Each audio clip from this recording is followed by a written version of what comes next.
this guy, he threatened this, the guy that got in trouble sort of threatened the patient and said, I'm going to get your, you'll get yours or something like that. I mean, he didn't do anything, he didn't wave any guns in his face, he didn't beat him up or any of that, but just a verbal threat in some way. And then that was really about it, as far as we can tell.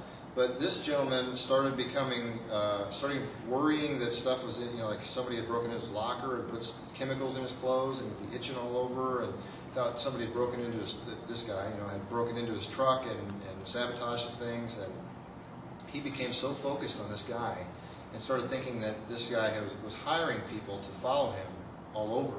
He would be up all night, he'd look out the window, he'd see, he lived on kind of a highway, and he'd look to see, and there'd be cars driving by slow. Of course, he lived in it was sort of picture 40, I don't know where it was, but picture 40, like Highway 40, like coming into a small town where you got to slow down. So all these cars would slow down right by his house, and he was assuming, okay, they're slowing down because they're looking at me, they're spying on me, that kind of thing. Convinced that they were going to hurt him someday, he worked real early in the morning, so he would leave his house in the dark. He would not turn his lights on his car on. He would drive down these country roads at 90 miles an hour because he didn't want anybody following him. He wanted to get away from him, to get out there before they could find him. So he was driving with his lights off at 4 in the morning, really fast down these country roads. I forget how he came into treatment. Maybe a spouse or somebody brought him into treatment, but I could not shake it. The guy, with the medicine, we were finally able to get him to calm down some, but he wouldn't stay on the medicine. He didn't think there was a problem. He thought it was all in this guy.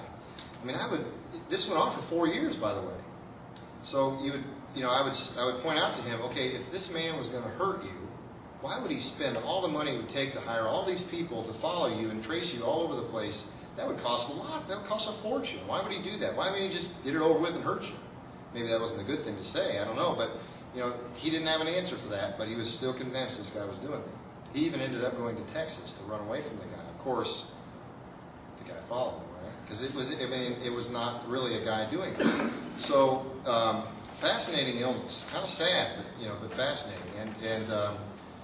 I think that the way I think of these things, it's a problem in some of the pathways of the brain. We'll kind of get into that in a minute as to what might be causing these things. One other sort of fascinating psychotic illness is called folie à deux. It's shared psychosis, and I've seen this once in my again, this was in residency as well. LaRue Carter seems to be it was a good place to see different things that you wouldn't see everywhere else. This is where someone has a psychotic disorder like schizophrenia or something. Usually it's a family member, then a dependent family member, typically dependent family member, gets caught up in the psychosis and believes the whole thing. Okay, the case I saw was a woman, an adult woman, mother who probably had schizophrenia, and she had a daughter who was deaf, and for some reason, by the way, sensory impairment of some type, blindness, deafness, things like that. They set folks up for these delusions, delusional disorder and psychotic disorders. I don't know why. I think maybe because they're not. The rest of us, we have lots of different ways to tell what's real and what isn't. Right now, if you take one of our senses away, maybe that makes it harder for us to tell what's real and what isn't. One of the erotomanic type cases I was just talking about a minute ago was a woman who was deaf. And actually, it's interesting because I didn't know this at the time when I was treating her, but I was reading about the disorder, and it even mentions in the literature, it mentions that folks that have deafness or blindness or some sensory problem are at higher risk for these things. So anyway, back to this shared psychosis, this daughter was very dependent on mom, partly because she was deaf, I would imagine, and so mom kept her in the house and wouldn't let her go out much or go around other people much. So the psychosis that mom had directly affected the daughter, and the daughter basically grew up thinking this is reality. Isn't that kind of interesting? So her reality was her mother's psychosis. So they both had the same psychosis, although the girl was probably not really, she's not the one that had the schizophrenia, it was the mother. So the way you treat that, and this worked to some extent, it was difficult because it was hard to get them apart, but you have to separate them in some way. And then treat the mother's illness, and do what you can, to try to to bring the daughter or the other person back into reality. And it worked a little bit. It wasn't, of course, I again rotated off before I got to see the total effect. Now it was difficult too because we had a hard time communicating. This little girl, she wasn't a little girl, she was a teenager, but she couldn't sign language. She didn't do sign language because his mom had isolated her. And they had this almost like their own little language that they would use back and forth. And of course, none of us knew that. We couldn't relate to it. It was kind of fascinating. So that's shared psychosis. Now, I told you that this could happen to any of us. So I'm assuming that you now realize that there's got to be something in all of our brains that, that makes it so that we could all, that makes it so that we could have this, but also makes it so that there must be something in there that when we're not psychotic that keeps us from being psychotic. So there must be some type of brain pathway that keeps these things from happening. Probably all of you have experienced a time where a thought will pop into your head, and it's kind of a weird thought, right? But you're able to sort of say, "Oh, that was weird," and kind of go on and not focus so much on it. My thought is, or my theory is, and some other folks agree, that maybe there's whatever is responsible for us to be able to put that aside and focus on something else. That part of the brain isn't working right, maybe, and these folks are not able to sort out all this extraneous information that we are able to sort out. So it's possible that could be what's going on, but suffice it to say, it's obviously a brain thing, right? It's not coming from your heart or your kidneys or anything else, right? It's coming from your brain. And if you think about it, we take these things for granted, but all of us have some sense of reality.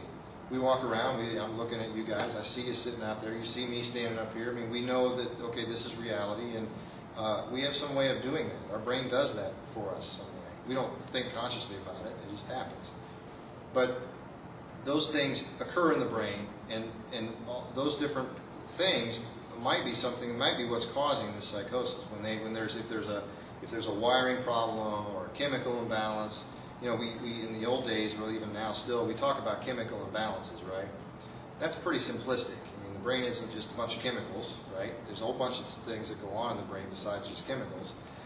But one of the simple theories about these things, and what does happen, like with certain drugs, for instance, is that there are some chemicals. There's one chemical in particular. Anybody ever heard of dopamine? Dopamine is one chemical that's in the brain, and there are different pathways, different series or connection circuits, I guess is the right word, circuits that use a lot of dopamine in the brain.